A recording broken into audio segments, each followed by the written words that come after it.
led to believe, the countdown is 61 more days left in 2023.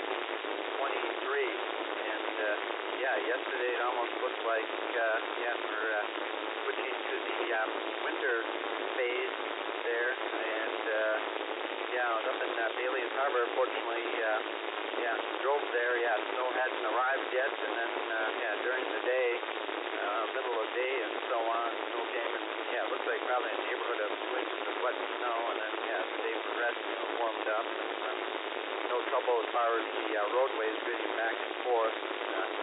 Noticed when I got to Sturgeon Bay, virtually nothing was sticking on the ground when I got back after 5 o'clock there. So anyway, sounds like we're going to have a relative warm-up of sorts there. And anyways, yesterday could be a kind of a preview of what's in store coming up here shortly as far as weather goes. So anyways, sounds like with various weather reports, so Michelle was able to enjoy more snow than if he was still up in Bailey's Harbor. Absolutely 4.5 inches or thereabouts. So good to see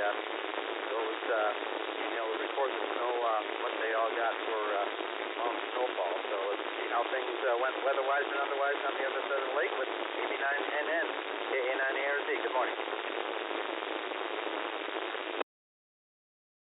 Hi, good morning to everybody on the Good Morning Net from John 89NN. Eagle, Michigan, Northwest Florida, Michigan, Oklahoma, this one. Oh my goodness, let's see, 35.5 degrees this morning, so a little bit colder today. West-northwest wind at 6 miles an hour. Some lake effect snow is blowing through, looks like central Milwaukee. Nothing reaching the ground for us here currently. Did get a little bit of snow yesterday afternoon and last night. And boy, when that cold front came through, we got a strong burst. The lakes were just beginning to tighten back. It looked like we were going to get deluge, but it only lasted for about 10 minutes. And front moved through, and we got some light snow later on in the evening when I took Molly out. It was 8 o'clock, 9 o'clock, and a little bit of it was sticking to the sidewalk, but nothing much to speak of. Solar Flux Index is 147 today, so I think that's perked up a little bit, so that's good news. Let's see. As far as the calendar is concerned, 22 days until Thanksgiving, 36 days until Hanukkah, 50 days until winter, 54 days until Christmas, 61 days until 2024, and just 139 days left until spring of 2024. Something to look forward to there. Not too much going on today. Making good progress in cleaning my desk and my office basement. And probably going to be doing some book reading today. I hope to settle in and do that. Going to be getting our shots tomorrow. They're booked up solid today at the pharmacy, and they're just taking appointments to get some shots. So we're going to do that tomorrow, and also the RSV shot. So we'll see what getting inside if I get that. And I'll probably wait a week, then I'll get the COVID shot after that. With that, I guess back over to Net Control from 89NN. John and Beulah. Have a great day, everyone. Coming back here again. By the way, John, according to my doctors, if you get the flu shot, you have to wait for the COVID for almost a month. Just that's a heads up for you. But you can get the COVID and the flu and the RSV all at the same time. And as far as the snow, here in Kewanee, we got about 2.4 inches of snow. And I'll tell you what, we had a blizzard going here for a couple of hours. It was coming down that hard. It was basically coming from the north to the south, and it was real heavy at times. times. But this morning, most of the streets are icy, but drivable, and the sidewalks are icy, of course. So, that being said, move along right now, a list of people on Echolink. I see K9GU, KA9TQC, G1AEU, and KB9DIP. We'll get back to you in a minute after we catch all the VHF stations. Now, are there any crosslink stations out there?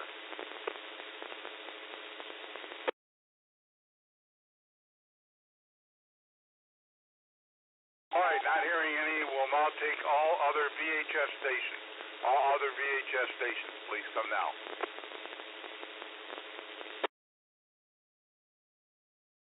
This is Kilo Alpha Niner, Whiskey Alpha Romeo. KA9BXG. W9ODD.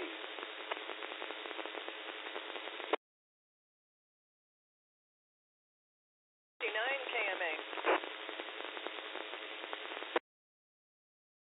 9UPE.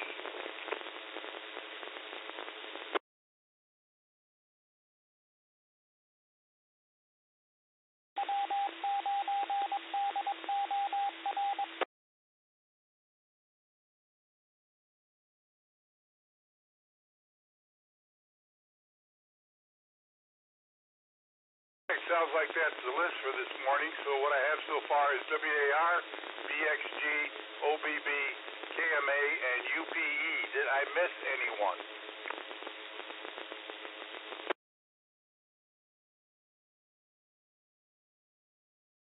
All right. Well, that being said, we'll head back up to Echolink. Joan, a note, the bird baths are all full of white stuff, just to let you know.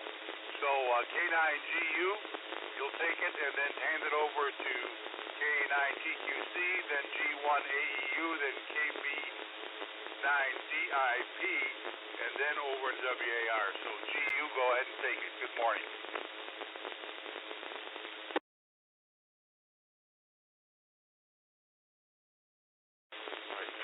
This is Kilo 9 Golf coming from in Appleton in here. And the temperature here outside is 21, and that's in Celsius degrees, it's -6. So it's even a little colder than yesterday. The barometric pressure is 30.31, and 93% is the humidity outside. Overall, the sky is nice and clear, but there are a few clouds floating around. So it's going to be a nicer day than yesterday.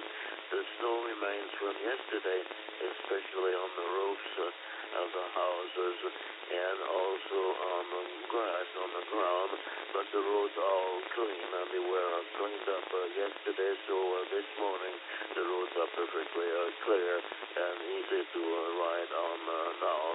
It's a small improvement in here right now. So we don't have any big plans today.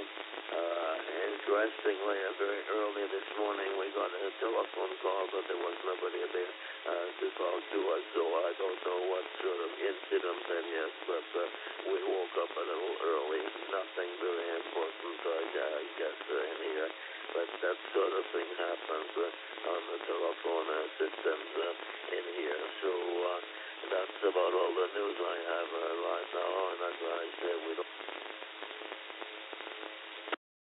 for later on this morning, so I'll pass it on to K9TQC. Good morning to you, Jack. This is K9GU. All of you on the net have a good time.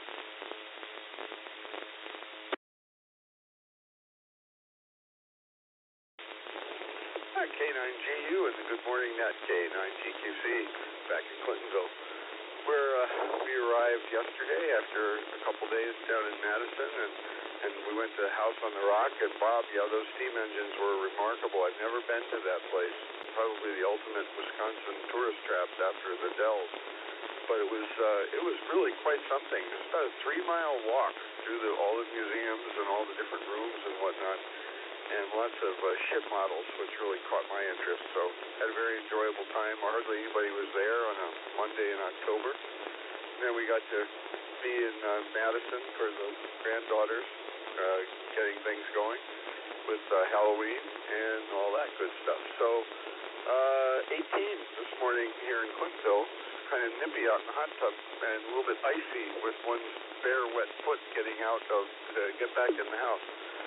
So with that, over to Alan, G1 AEU, KA9 TQC.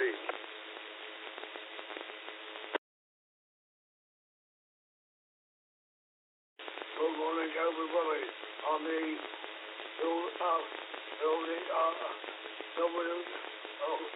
the net. Good morning, everybody on the net. D1A2 in Southern England.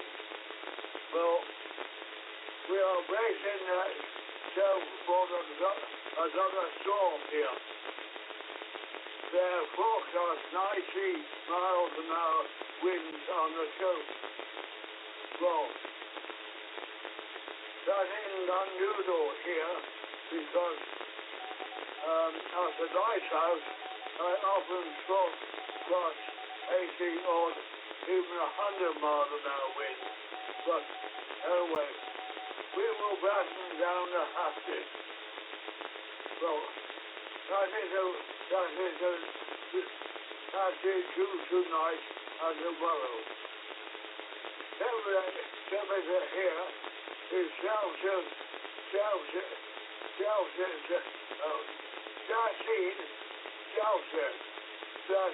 Celsius. Anyway, I see Larry signed in, so I'll pass you with him now. K9 GIT G1AU.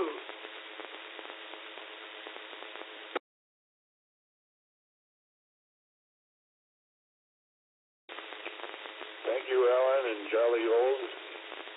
This is Larry, KB9DIP in Algonquin. Yeah, it surprised me yesterday. I had whiteouts on the tollways. For those of you in Wisconsin, tollways are roads that you pay for twice. Once with your federal taxes, and once again when you get on them and actually drive on them. But we have them in Illinois, but my goodness, there was really flurries.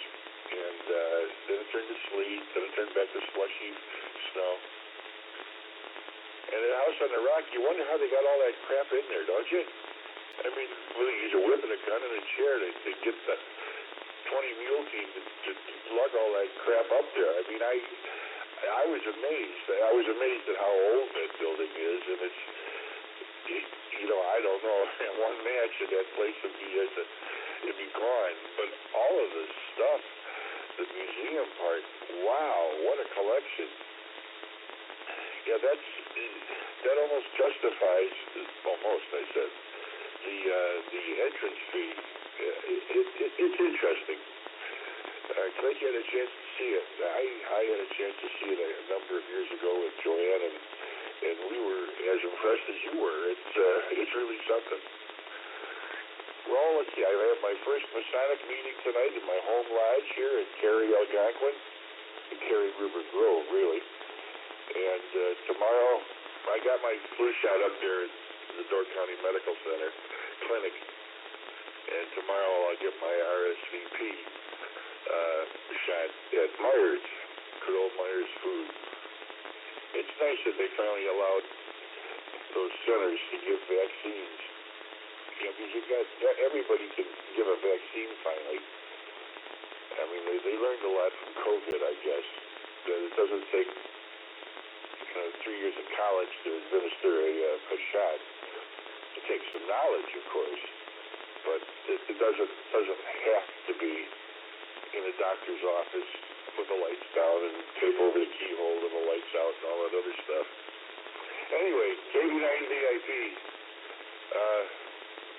I know I'm the end of the line, and I know who it usually goes to, but I was in another world. I'm sorry. Back to you, Tom. Thanks for taking the net. KB9DIP to you, Tom. Yes, sir. WAR, go ahead and take it.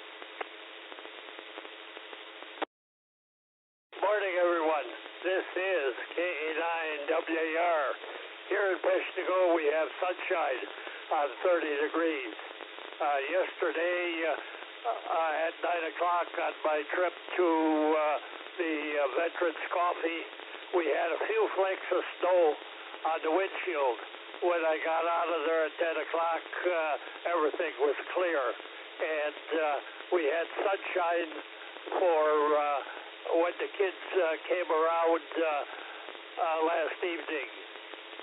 Our street probably gets more kids than any other street in town. But for the last few years, we haven't, at least I haven't, given out any candy because getting up and down is taxing my energy, and we gave out our share in the past. Of course, our kids were also went around, and they certainly enjoyed it. Back in the 70s, I had a pickup camper, and we stopped at House on the Rocks there, and we enjoyed the visit. But I sort of remember near there was an airplane, a great big transport airplane that came down, and they made it into a restaurant. I just wonder if that's still in operation. I haven't heard about anything about that in recent years. KA9BXG, this is KA9WAR. Good morning, Bob. Well, good morning. I've never heard about that one. I spent a fair amount of time driving around there. I think we've been down to the House of Rock 3 times. Once a bus trip and a couple of times just for going down there. It was very interesting, a very nice place. The musical equipment is quite interesting. And like I had said, the house itself really isn't much. It's the museum part that's really interesting. We went down there with my grandkids once and got pictures that come up on the screen every once in a while of them. It's a funny, interesting type thing. But anyways, made progress on the threshing machine yesterday. Assembled one side and cut all the grooves and have our quarter circles, and oh man, there's lots of cutting to do on them. Trying to get everything to fit just right.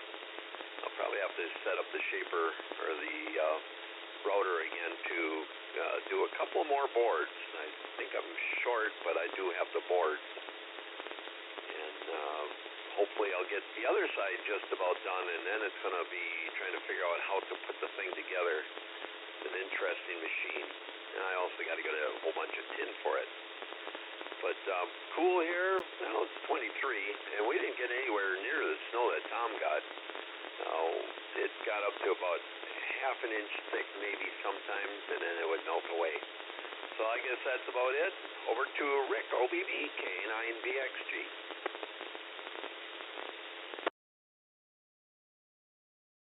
Thank you, Bob, and good morning, and thanks to Tom for picking up the message this morning. Nice comment. And we didn't have that many trick-or-treaters yesterday.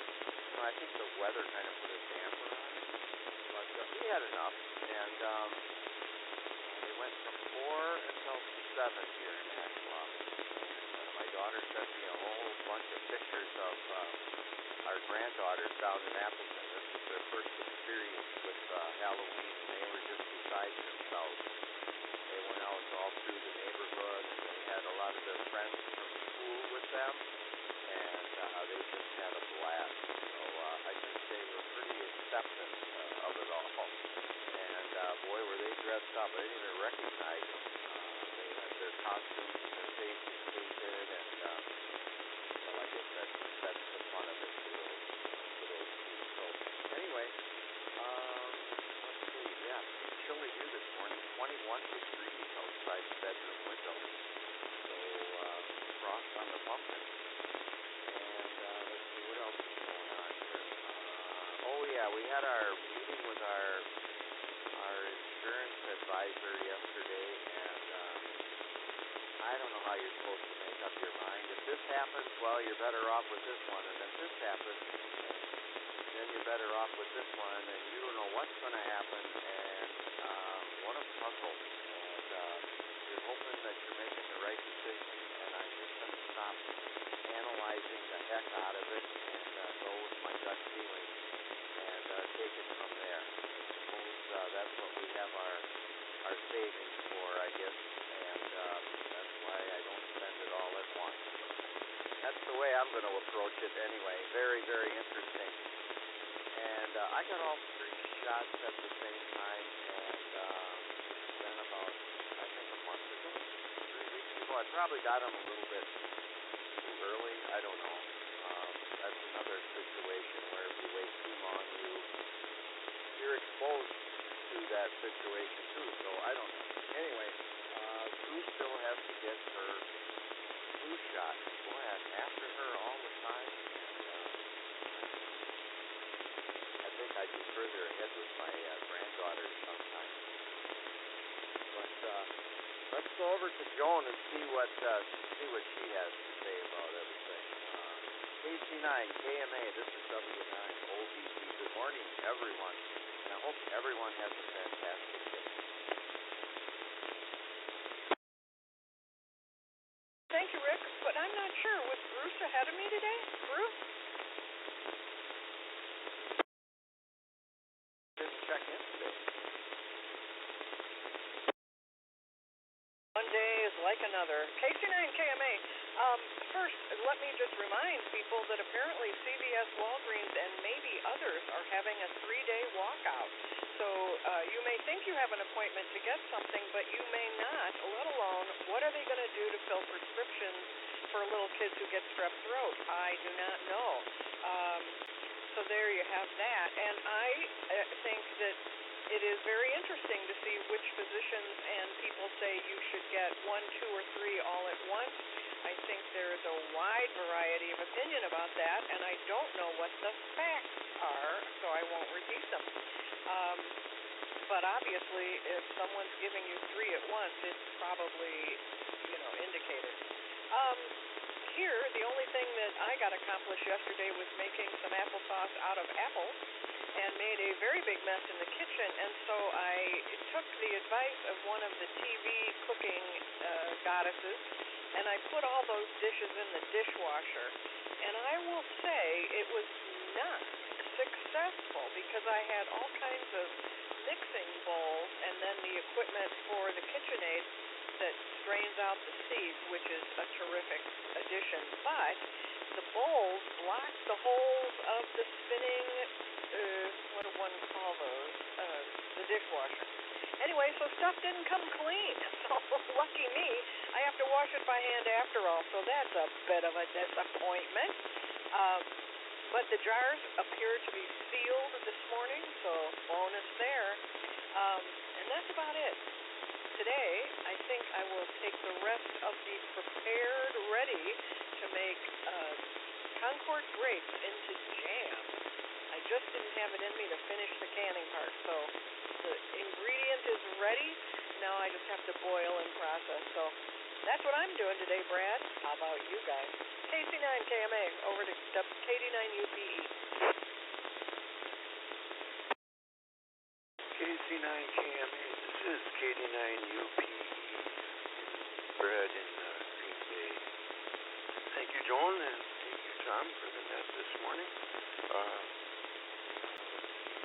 I want to be sure and get in today, and I might get a tone on the microphone here or something the other day. I don't know what you might have reported hearing Joan at the end of the net yesterday, but anyway, then I had to get going. But I was just going to mention when you were talking about the PT, one thing, physical therapy, one thing I learned was to be sure and keep mentioning to them when you're having trouble with any of the particular exercises. And, I, being me, I guess, I don't know, I kept trying to do it just exactly the way they were telling me to do it, and that was what I was striving for. Well, in the meantime, in between there, especially when they aren't giving you anything for pain, it's worthwhile that you ask them about modification. Modify those exercises so that you can do them. You might be a little out of position, but modifying them really helped me. Like with a knee fallout, I couldn't drop that thing. I couldn't even move it out. It was 4 or 5 inches or so. And once I modified it, I could almost lay it over. A lot better. So, yeah, cold here this morning. Not sure what we're doing yet. We were thinking maybe go up a little later today and be heating the camp up and staying one overnight. It's supposed to be pretty raw today and windy. And tomorrow we could just make a one-day run.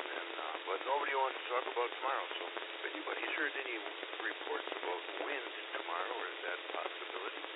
I would appreciate hearing about that. So for now, we'll send it back to Tom, KC9LN Zulu. This is KD9UPE. Thank you, sir. KC9LN Zulu here. Well, I'll pause now and see if there are any late check-ins. Any late check-ins, please come now.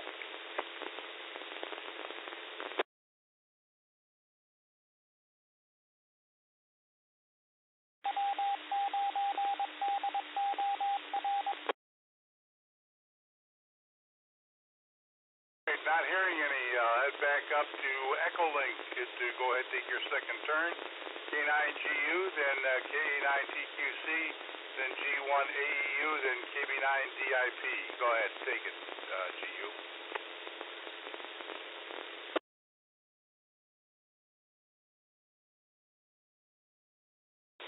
This is K9GU once again in here. Nothing much new to talk about right now. I mentioned some clouds in the sky, which was otherwise clear, but now the sky is completely clear and small clouds are gone. So something is changing in the weather, and it's going to be a nice, at least a nice looking day. Even though it is cold outside today, no question about it. I don't have to be outside right now anyway. So that's about as much as I have to mention right now. Nothing else very new. So I'll pass it on to Jack, K9TQC. It's your turn again. This is K9GU. All of you on the net have a very, very good day.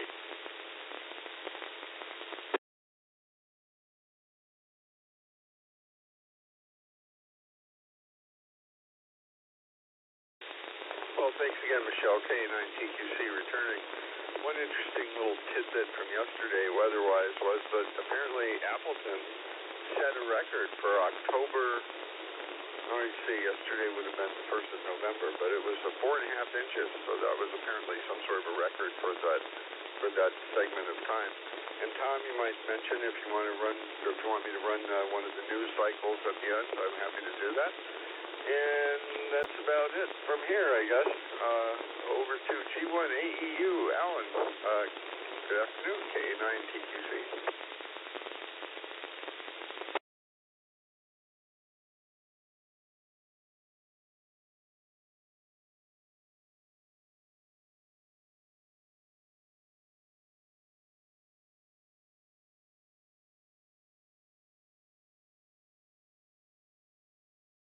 G1AEU, you still out there?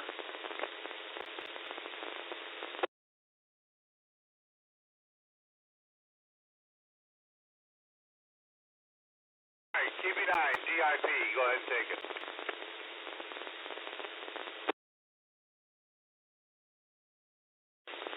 Thanks, Tom. I'm sure Ellen is making himself some tea and crumpets. Got tied up.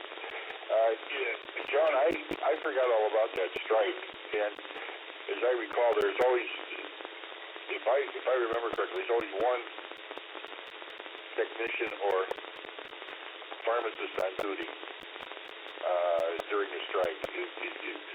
Your regular filling, you can't wait for your pills anymore. But anyway, while you were talking, I was online with Myers Supermarket, and I made my reservation for tomorrow at 10 o'clock. So it didn't seem to affect vaccines, although that does take a reasonable amount of time. We'll see what happens. I'll give you a report. And that's all I've got from the Great White South. I've got the golf course covered in snow. I was impressed yesterday. It was frosty, but today it's got snow on it. It was 24 when I got up. Well, that doesn't seem right. Anyway, give you an idea. I'll be back to you, Tom. Thank you. Yeah, well, it is frosty out there. I'm looking at the webcams I've got pointed at the street, and looks like most of the street is dry now. Some icy spots I see, and because I got out and shoveled my driveway and sidewalk in front of the house, those look dry, but there's still a lot of ice out there. So, and TQC, if you want to do the other than ARRL news, I'd appreciate that. And other than that, I will pause now and see if there are any new comments or late check-ins. 9 KMA.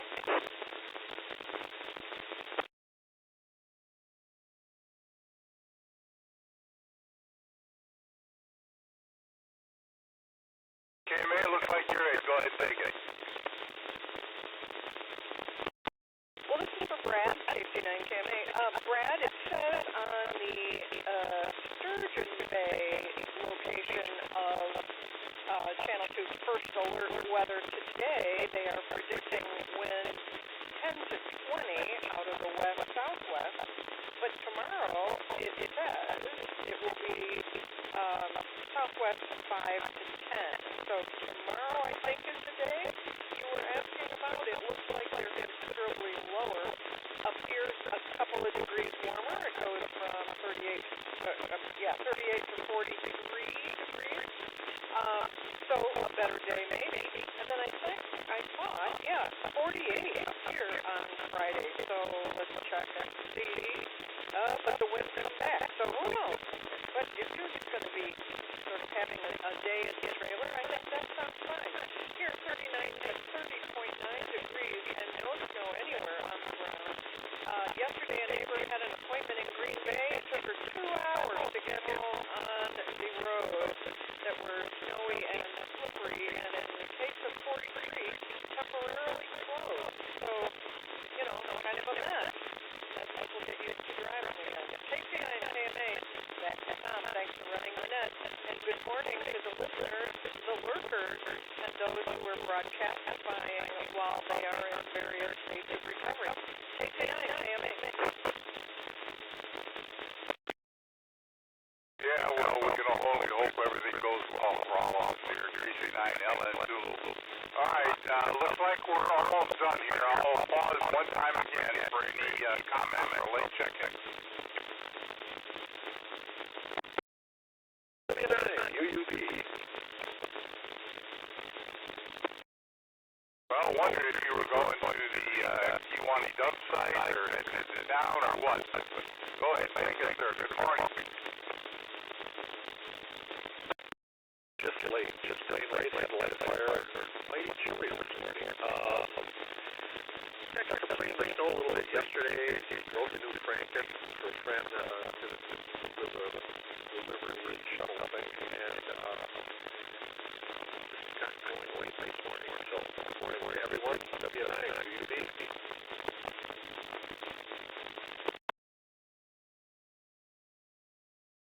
That being said, there was a late check-in, and I will pause once again for any late check-ins or comments.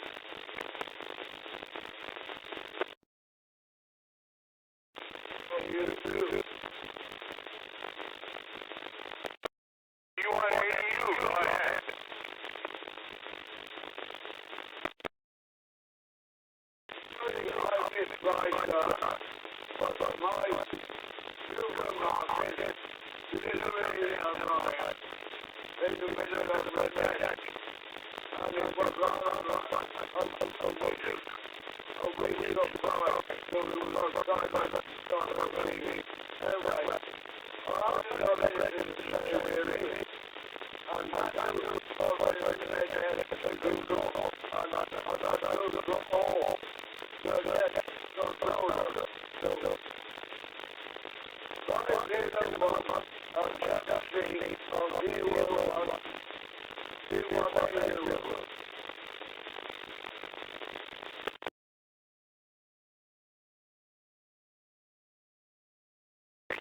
Hopefully you have a good day and everything. Just take care over there. That being said, this concludes the formal portion of the Good Morning Man. Your certificate to no operation procedures.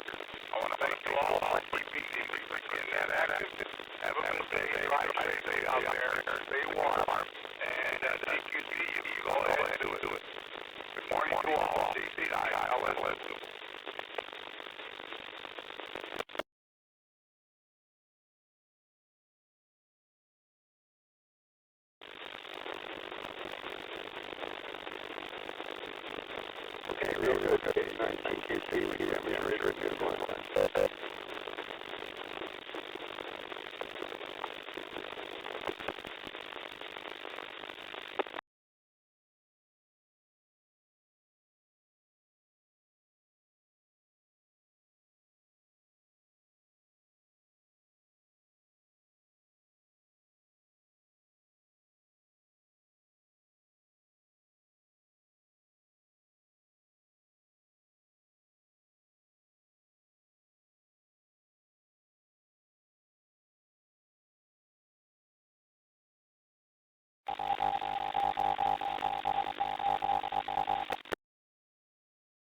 Amateur radio line start now.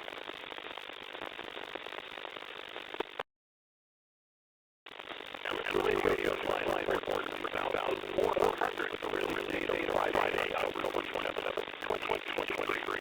Tomorrow, 5, 4, 3, 2, 1. The following is a WebCT. The FCC takes wireless emergency alert. Broadcast transmission may not have on the figure band, and it will give you a global after 30 million years. All the more is Amateur report number 1,400 underway right now. From around the world, this is live Amateur radio and service, and now we're Louisiana, global around WABE. We get this week with a look at the life-saving communication known as wireless emergency alert system. Here in the U.S., the FCC has begun rethinking exactly how the alert should be transmitted.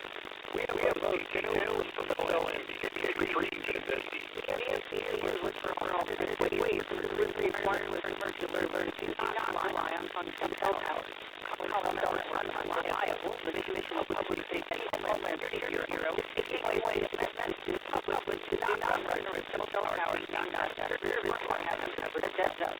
And some of the notice released October 19th. The FCC said it was a partner technology for emergency use. According to Radio World, the FCC is willing to intercept satellite high-altitude movements. Drones and similar technology make a gap on wireless coverage. The FCC recalled one of the most recent incidents, cell coverage wheeling. In August 2012, it failed on funding in Hawaii during wildfires in 6 days. The commission is asking parties to electronic filing system on contact the FCC within 60 days of notice of publication. This allows the FCC to retrieve the FCC has also announced that the agenda for its next open meeting on November 15th will include a vote that will modernize and bring more flexibility for amateur radio operators to use digital mode. The FCC website says the commission plans to remove, quote, outdated restrictions, quote, and allow for more innovation. Residents of southwestern Missouri are about to benefit from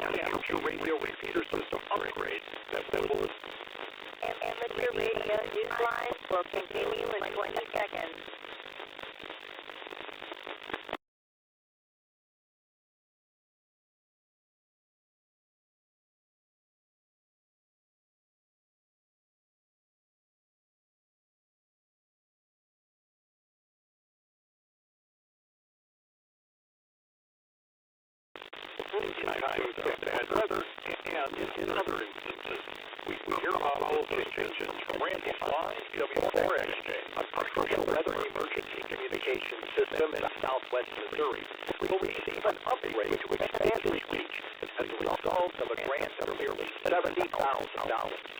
The Southwest Missouri Regional Skywarn ham radio repeater system allows storm spotters to reach the National Weather Service Forecast Office in Springfield, Missouri, providing up-to-date eyewitness accounts. Funding for the improvements will come from Amateur Radio Digital Communications, which will channel the grant into the Southern Missouri Emergency Communications Fund. The 10-month-long overhaul of the linked repeater system, known as the 49 Repeater Group, will add new repeaters and replace aging equipment. In the meantime, local amateur radio clubs will be learning more from the groups like Blake and Zero MWS, who will encourage radio operators to become active in the project as well. This is Randy Spy, W4XJ. The repeater system elsewhere is trying to recover, although wildfires near Chattanooga, Tennessee have been brought under control. The region's High Point repeater site has been left disabled by cable damage left behind by the blaze.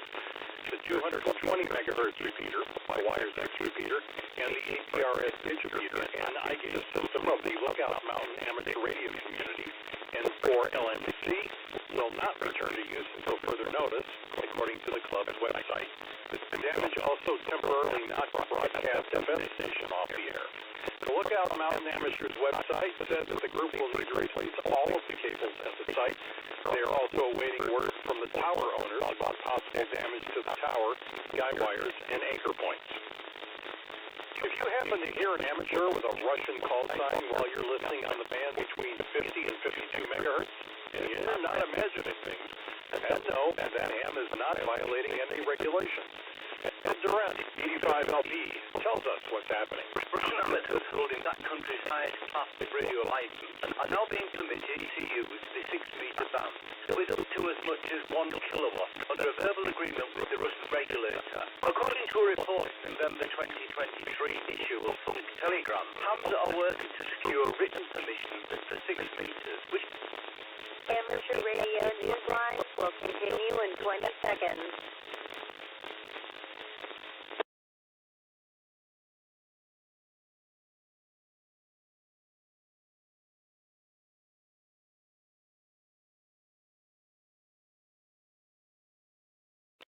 From the Telegram, hams are working to secure written permission for 6 meters, which is not officially defined as an amateur band in Russia. Hams with the Russian call signs have been using the band since 2014 from Crimea, when that territory was annexed. This was a privilege carried over from the time when the 6-meter operation was permitted in Crimea, when it was part of Ukraine.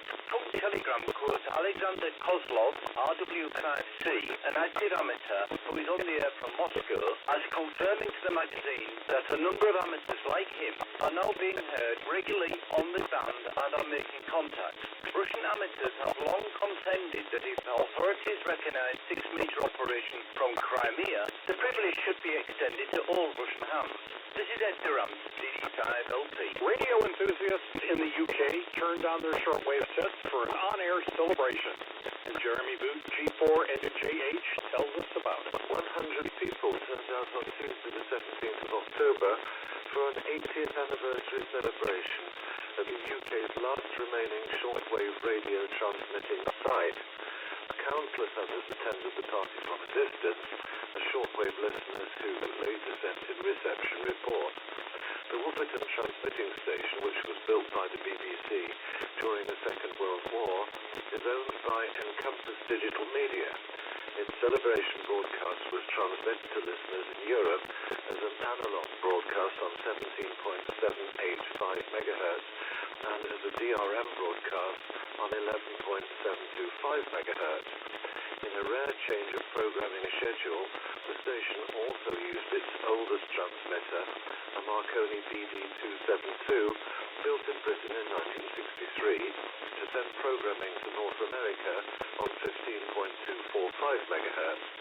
To hear the anniversary broadcast, click on the link that you can find in the text version of this week's newscast at arnewsline.org. This is Jeremy Boot, G4NJH. YLs throughout Australia and beyond are getting ready for a few days of socializing and talking about one of their favorite topics, amateur radio. Graham Kent, VK4BB, tells us what's on the agenda. It's been a tradition every few years since 1984, a national get-together of the members of ALARA, the Australian Ladies Amateur Radio Association. Next month, the in-person contacts will be made in Hobart. Amateur Radio Newsline will continue in 20 seconds.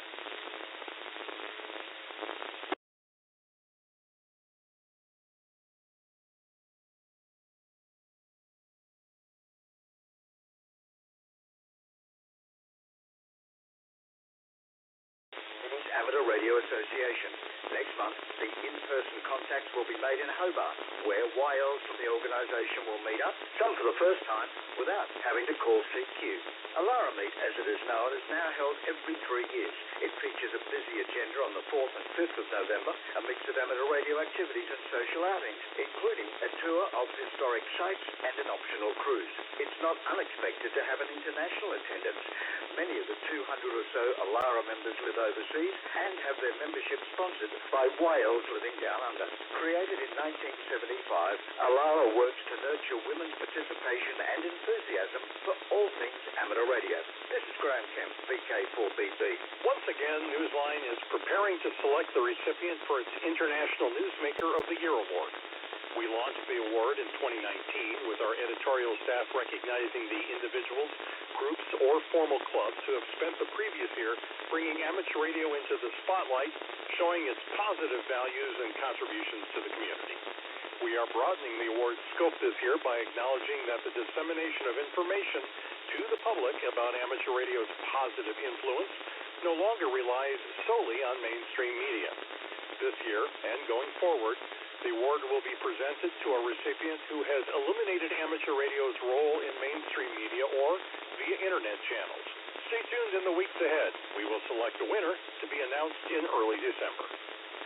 Time for you to identify your station. We are the Amateur Radio Newsline, heard on bulletin stations around the world, including the Utah Amateur Radio Club's W7SP repeater, Sundays, as part of the club's 9 p.m. net.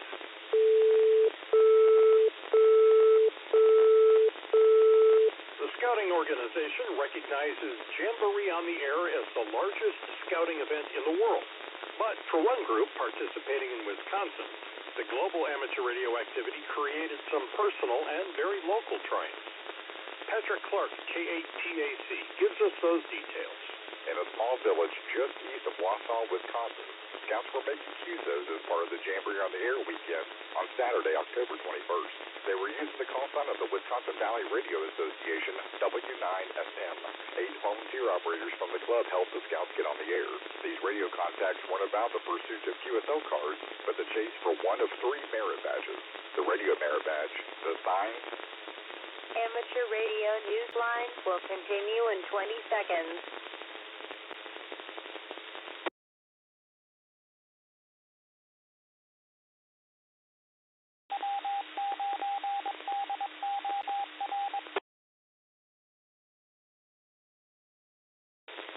But the chase for one of 3 merit badges, the radio merit badge, the sign, signals, and codes merit badge, and the communications merit badge.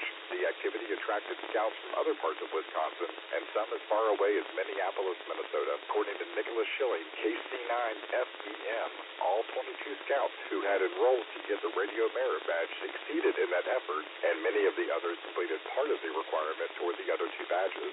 Perhaps the biggest challenge of the day was faced by Gary Harrison, W9CPY, an Eagle Scout who is also president of the Wisconsin Valley Club. Gary said that one scout who lives on a farm locally made a radio contact with a scout in Canada who also happens to live on a farm. The 2 got on quite well, almost to the point of an extended rag chew. Gary later told Newsline, quote, "I couldn't get the microphone back," end quote. This is Patrick Clark, K8TAC. On Tuesday, October 24th, the 100-year-old Bremerton radio station transmitted a message of peace to the world from Sweden. in a celebration that was also live streamed on YouTube and accompanied by a ham radio activation. Jeremy Booth, G4NJH, has that story.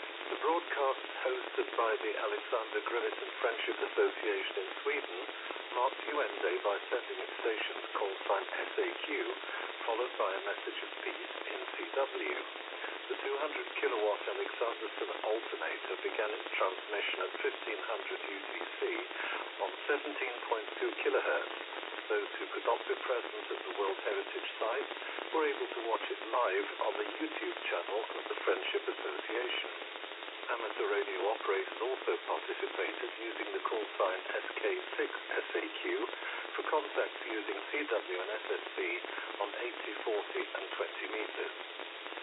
It's all over now, bar the waiting. The operators of the historic transmitter are expecting QSL reports from listeners who received the long-wave transmission. The Grimmett amateurs are also waiting too for those who made their contacts on HF. This is Jeremy Booth, G4NJH. Hams and shortwave listeners alike are invited to participate in a radio event that celebrates the reach of shortwave and its powers to send music and other programming around the world. Here's Jim Meechan, ZL2BHF, with the details. If you thought the days of shortwave broadcast listening were gone, you may be wrong. Amateur radio newsline will continue in 20 seconds.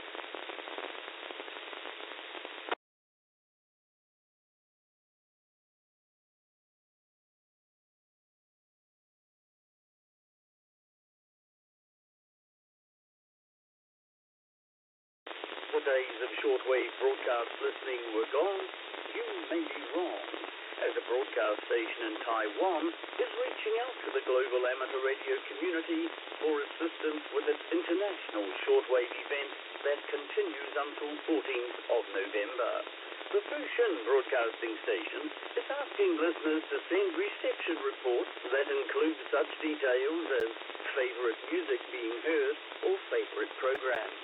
The listening frequencies are 9.410 MHz, 9.774 MHz, and 15.375 MHz. Listeners who provide reception details will be sent a QSL card.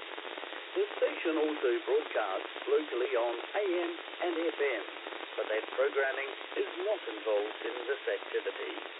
Reception report forms can be downloaded from the station's website, which appears in the text version of this week's newscast. If you have questions about the shortwave event, send an email to fhbstt@fhbs.com.tw. This is Jim Meechan, ZL2BHF. If you are in the log for a successful contact with the Swains Island W8SD expedition, you're in plenty of good company. The team reports that they made 89,530 QSOs with 21,471 unique call signs. Contacts were evenly distributed across three largest global regions. Europe accounted for 35.1%, North America for 30.8%, and Asia for 29%. More details and other statistics can be found on Club Log using the link in the text version of this week's newscast at arnewsline.org. In the world of DX, be listening for June, OE1JUN/JH4RHF, operating as H44RH from Honiara in the Solomon Islands, IOTA number OC-047. He is on the air until the 31st of October. After that, he has tentative plans to operate as H40RH from Pigeon Island, IOTA number OC-065 in Temutu Province, between the 1st and 9th of November. Check QRZ.com for updates. QSL to OE1JUN. Amateur radio newsline will continue in 20 seconds.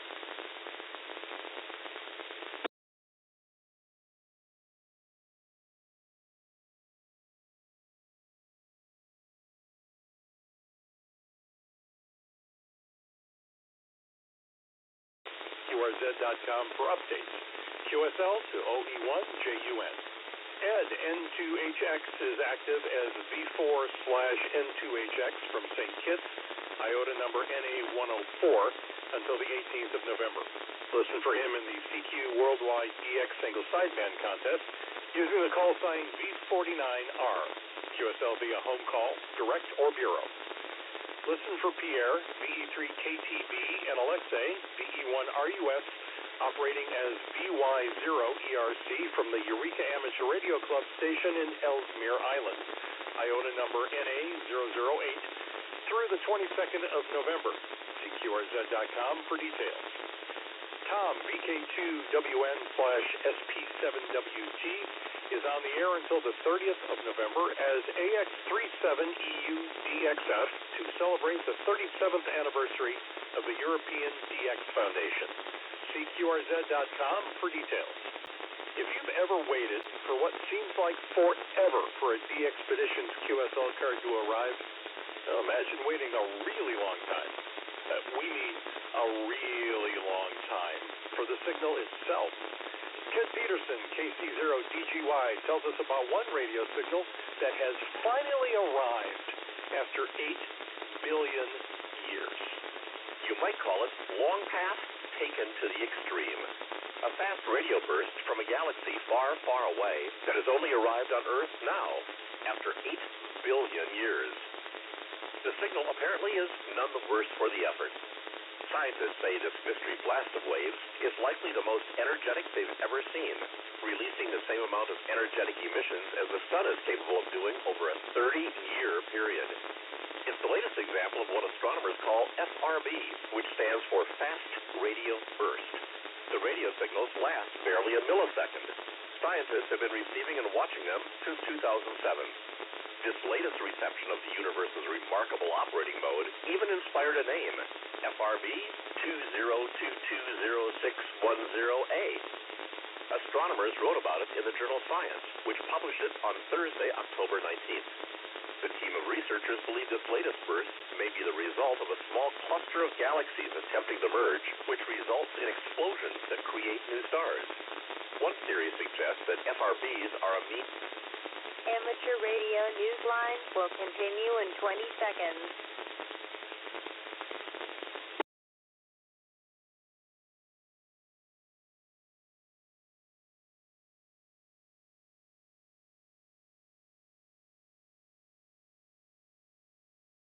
Explosions that create new stars. One theory suggests that FRBs are a means of gauging the amount of matter between galaxies. While all this rapid, fancy flashing seems remarkable, scientists assure us that FRBs are quite commonplace. Radio telescopes are being built in Australia and South Africa with the goal of detecting more of them from even more distant places in the cosmos. In this case, the sky is not the limit anymore. This is Kent Peterson, KC0DGY. If you have a piece of amateur radio news that you think Newsline would be interested in, send it on. Now, we're not talking about advertising your club's upcoming Hamfest or field day participation, but something that is out of the ordinary. If so, send us a brief overview via the contact page at arnewsline.org. If it's newsworthy and we'd like to cover it, we'll get back to you for more details. Meanwhile, visit our website to learn more about the Amateur Radio Newsline Haiku Challenge. Use the entry form on our website, and please follow the rules for writing your 3-line haiku, and be sure to check out our previous winners. With thanks to Alara, Amateur Radio Daily, the ARRL, the BBC, CQ Magazine, CNN, David Behar, K7DB, Encompass Digital Media, the FCC, 425DX News, Funk Telegram, Nicholas Schilling, KC9FEM, KRMS Radio, Radio World, shortwaveradio.de, Wireless Institute of Australia, YouTube, and you, our listeners. That's all from the Amateur Radio Newsline. We remind our listeners that Amateur Radio Newsline is an all-volunteer, non-profit organization that incurs expenses for its continued operation. If you wish to support us, please visit our website at arnewsline.org and know that we appreciate you all. We also remind our listeners that if you like our newscast, please leave us a 5-star rating wherever you subscribe to us. For now, with Karen Eve Murray, KD2GUT at the news desk in New York, and our news team worldwide, I'm Paul Brown, WD9GCO in Valparaiso, Indiana, saying 73. As always, we thank you for listening. Amateur Radio Newsline is copyright 2023. All rights reserved.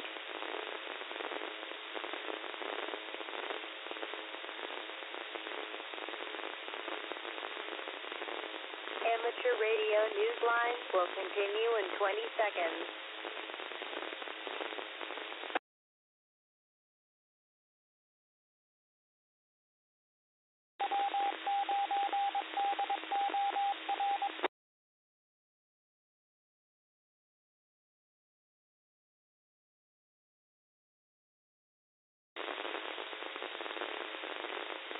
This concludes Amateur Radio Newsline. The frequency is available for use.